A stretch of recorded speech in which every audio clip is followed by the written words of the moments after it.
Hi, family guys. Ito po ang ating ulam for tonight. Okoy. Ano po to? Pinaghalo-halong gulay. Tsaka in English, shrimp with vegetable and the butter of the parang anong tawag dito? Ano tawag dito? Sweetest. Ang English nito, kunin pa natin sa Google. Ito, tikman po natin. Family guys. Pancake, shrimp, vegetable, something. Yan. Ayan po, kita po yung hipo, no? Ito po yung ating mahiwagang red bowl. Yan po. Tikman po natin.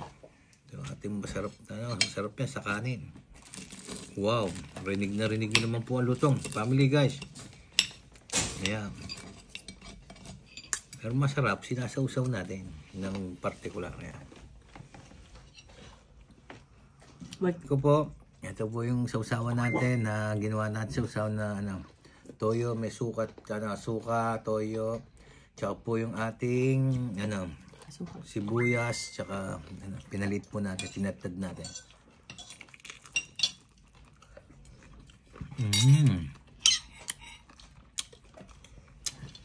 Malutong. Nakain ko po yung ulo ng hibo. Ang sarap. Lagyan natin kanin. Bukan natin kanin.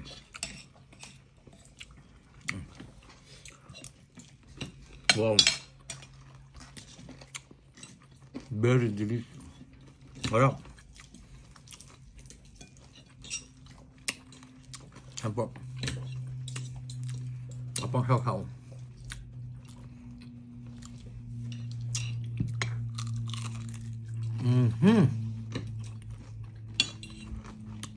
Alright guys, family.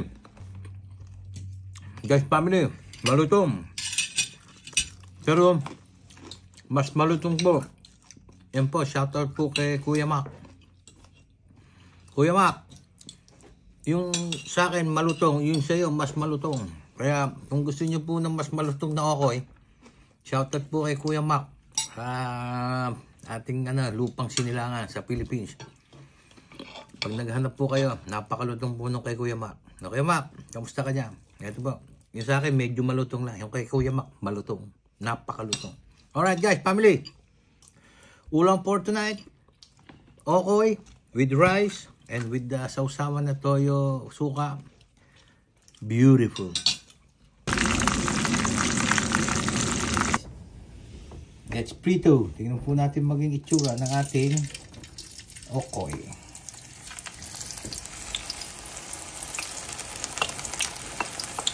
Yata nabilog. Yum. Natin yan. Ganyan po. Balik na rin ko po sa tulong ng aking tong. Saka ng ng isang Wow. Sarap. Okay na. Yan po. Malamang kunin na po natin to. Mabigat. Nilipisa natin. At least, pwede na yan. Diba? Natin. Wow. Okay na? Ang lutong. Ayun.